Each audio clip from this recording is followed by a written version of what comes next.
জুলাই জাতীয় সনদ 2025 এর বৈধতা চ্যালেঞ্জ করে একটি রিট করেছি এবং এই রিটে আমি জুলাই জাতীয় সনদ 2025 সংবিধানের সাথে কেন সাংঘর্ষিক হিসাবে ঘোষণা করা হবে না এই মর্মে আমি একটি রুল চেয়েছি এবং এই রুল শুনানি না হওয়া পর্যন্ত এই জুলাই জাতীয় সনদ 2025 এর কার্যক্রম স্থগিত চেয়েও প্রার্থনা করেছি।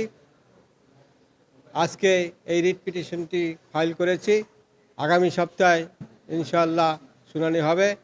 এই রিটে আমি চেয়েছি আমাদের গণপ্রজাতন্ত্রী বাংলাদেশ সরকারের যে সংবিধান, সেই সংবিধানের 7 অনুচ্ছেদ এবং 26 অনুচ্ছেদে বলা আছে এই সংবিধানের সাথে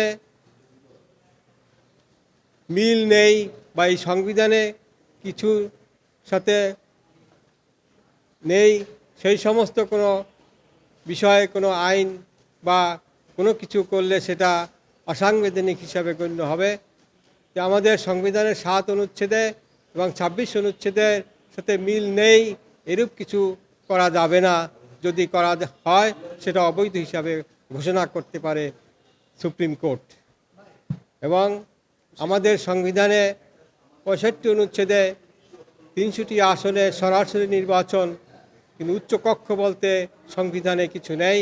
সেখানে 100টি আসনে দলীয় বিবেচনায় নিয়োগ দিয়ে জনগণের অর্থ অপচয় ছাড়া আমরা কিছু মনে করি না।